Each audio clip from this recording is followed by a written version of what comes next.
আসসালামু আলাইকুম সবাইকে। আশা করি সবাই ভালো আছেন, আমিও ভালো আছি, ধন্যবাদ। আমি আছি এখন আফ্রিকার জঙ্গলের একটা ভাঙ্গা বিল্ডিংয়ের সামনে, যেখানে আমি থাকি। এখানে আমি প্রায় 12-14 বছর যাবত আছি। এখানে কোনো মানুষজন নাই, কিন্তু সামনে দিয়ে অনেক হুন্ডাপান্ডা যায়, এগুলো শব্দ হইতেছে। যাই হোক, এইখানে আমি আছি। খাবার দাবারে খুবই সমস্যা। আমার এখানে দালালে নেহালাই থইছে। দেখেন, আমি এইখানে কি করবো না করবো, পরে আমি এইখানে কচু গাছ রোপণের সিদ্ধান্ত নিলাম। এইখানে আমি অহরহ কচু গাছ লাগাইছি, কচু গাছ চাষ করিয়ে দুনিয়াদারি ভরিয়ে হেলাইছি। এই যে এইখানে দেখতে পারতেছেন, এইটা যে বিদেশি বরহুডি গাছ। এইখানে প্রচুর পরিমাণে বরহুডি জন্মায়, যেগুলা আমি খাইয়ে আবার বিদেশে রপ্তানি করি। এই যে দেখেন, এইখানেই আমি থাকি। এইখানে শুধু আমি একা না, আরও থাকে। এইখানে অনেক ভূত থাকে, ঠিক আছে। আমার মাথায় ক্যাপ আছে, কারণ এইখানে প্রচণ্ড পরিমাণে মাঝে মধ্যে রৌদ হয়, মানে রৌদ ওঠে। এইখানে প্রচণ্ড পরিমাণে রৌদ ওঠে, এই জন্য আমার মাথায় ক্যাপ পড়তে হয়। দেখা গেছে যে হঠাৎ করিয়া রৌদ উঠে গেলে এই জায়গাটার ভিতর, ঠিক আছে, চারোদিকে বৃষ্টি পড়ে, এই জায়গায় রৌদ ওঠে। হ্যাঁ, তারপর এই দেখেন, একটা জামা গায়ে দিতে সিলে হেলাইছি, কিন্তু এখনও হেডারে সাইডে দিতে আসি না, কারণ আমার তো আর কোনো কিছু নাই এইখানে।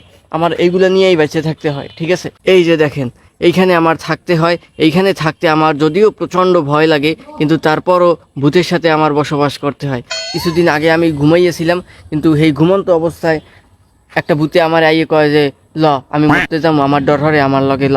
তারপর আমার প্রচণ্ড ভয় লাগতেছিল, কিন্তু তারপরও আমার যাইতে হয়েছে, কারণ ভূতে কইছে অগলগে থাকতে হইলে অগ কথা শুনতে হইবে। দেখুন, আপনাদের আমি দেখাইতেছি, আমার সাথে আসুন। দেখুন, এইখানে ভূতেরা থাকে, চারদিকে পানি পড়তেছে। হ্যাঁ, এই যে টুল পাতা, এইখানে বসে ভূতে বিড়ি মিড়ি খায়, কিন্তু আমি কোনো সময় বিড়ি খাই না, ঠিক আছে। এইখানে যদিও কেউ আসতে পারে না, কিন্তু আমি কিভাবে এখানে এসে ফেসে গেছি আপনাদের এটা পর্যায়ক্রমে আমি বলতেছি। চারদিক থেকে পানি পড়তেছে, এইখানে আমারে দালালে আন্যা হালাই রাখছে। এখন কিছু করার নাই, আমি এই জায়গায় ফাঁসে গেছি। এই যে দেখতেছেন চারিদিকে বাঁশবাগান, আফ্রিকার জঙ্গলের ভিতর আমি আছি। এই যে আফ্রিকার জঙ্গল, এবং আফ্রিকার জঙ্গলের ওই পাশেই রয়েছে আপনার আটলান্টিক মহাসাগর, যেই সাগর এপার থেকে ওপার দেখা যায় না। তো এইখানেই আমি ফাঁসিয়ে রয়েছি, এখান থেকে আমি বাইরে হইতে পারতেছি না, কিভাবে বাইরে আমি বুঝতেছি না। চারিদিক দিয়ে হুন্ডে যাইতে আছে, বিভিন্ন ধরনের শব্দ হইতে আছে। হ্যাঁ, কিন্তু আমি এইখানে কচু গাছ লাগাইছি, বরহুডি গাছ লাগাইছি, এইগুলো খাইয়েই আমি জীবন ধারণ করতে আছি। এখন আমি এই জায়গা থেকে কেমনে বাইরমু আমি জানি না, ঠিক আছে। যেহেতু আমি এই সৌদি আরবের একটা আল হিলালের জার্সি গাই দিয়ে এখানে বাঁচিয়ে আছি, এই জন্যই মনে হয় আমার ভূতে কিছু কইতেছে না, ঠিক আছে। কিন্তু ভূত দেখলে আমার প্রচণ্ড পরিমাণে ডর লাগে, ঠিক আছে। আবার যেকালে বিড়ি খাই ভূতে, ও সময় আমি ওগো দাঁড়ে থাই না ও সময়, কারণ আমি বিড়ি খাই না। কিন্তু দেখতেছেন টুল পাতা, ওই টুলের উপরে বইয়া ভূতে বিড়ি খাই। আমি কি হরমু এখন আমি কইতে পারি না। আমার খুবই খিদে লাগছে, আমি চোখ টাইনে মেলতে পারি না খিদের জ্বালায়। খুবই খিদে লাগছে আমার এখন, একটু বই খারাইয়ে তো থাকতেই পারি না, খিদায় ঠেলা মাটি হালাই দেয়। যাই হোক, এদিকে তো খিদায় মরিয়ে যাই। সেদিন দেখি একটা ভূতে সিঙ্গেরা খায়, সিঙ্গেরা খাইতেছে, ভালো কথা। মুই তো খিদায় শেষ, মরিয়ে যাইতেছি। কই যে দে একটু সিঙ্গেরা দে, দিলে না। তুই খিদায় শেষ হয়ে যাইতেছি, দে একটু সিঙ্গেরা দে। হে ওই দেশে থাকতে ওই সজীবের দোকানের ছোট ছোট সিঙ্গেরা না কুমিতে যাই সিঙ্গেরা পাইছে, হে একময় দিয়ে খাইয়ে লাইছে। হারাম দাদার ভূতে হে একটু সিঙ্গেরা আমার দিলে না, এটা ভালো কথা। এর আগের দিন দেখি যে একটা ভূতে চুইয়ে পিঠে খায়, চুইয়ে পিঠে খায়, ভালো কথা। আপনারা তো জানেন যে মোর মাথাটা মনে করেন বিজ্ঞানী ক্যাটাগরির মাথা, বিভিন্ন দিকে চিনতে ভাবনা আমার। তো চুইয়ে পিঠে যে খায় সেটা তো বড় কথা না, বড় কথা হয়েছে ও চুইয়ে পিঠে পাইলে কই, আরে চুইয়ে পিঠে দিলি কিটা, বানাইলে কুমে কিটা বানাই ওরে দিল। আমার তো বিভিন্ন চিন্তা ভাবনা হরতে হরতে খিদে আরো বেশি লেগে গেছে। পরে এখানে বুটোই পরে রয়েছি। এই যে দেখেন দুইটা বুতে বিড়ি খাই। খারা হারাম দাদারা খারা, তোকে জনমের বিড়ি খাওয়াই দিতে আসি।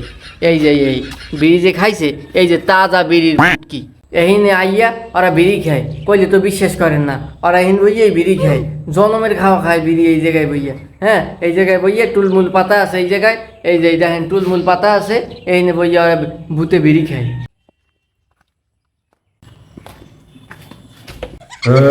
মধ্যে যাওয়া যাইবে না, বসে ভাই পার্সোনাল কথা কইতে আছে। হ্যাঁ, বসে ভাই কেডা? হে মস্ত বড় ভূতের নেতা। আচ্ছা, নেতা কি ভূতের গায়ে হাত খারাপ বসে ভাইদের কইলই। হ্যাঁ, তোর বসে ভাই কোন টাইম আছে? কই তোর বসে ভাই কে? আর আমি গুলো ভরতে আছি কি?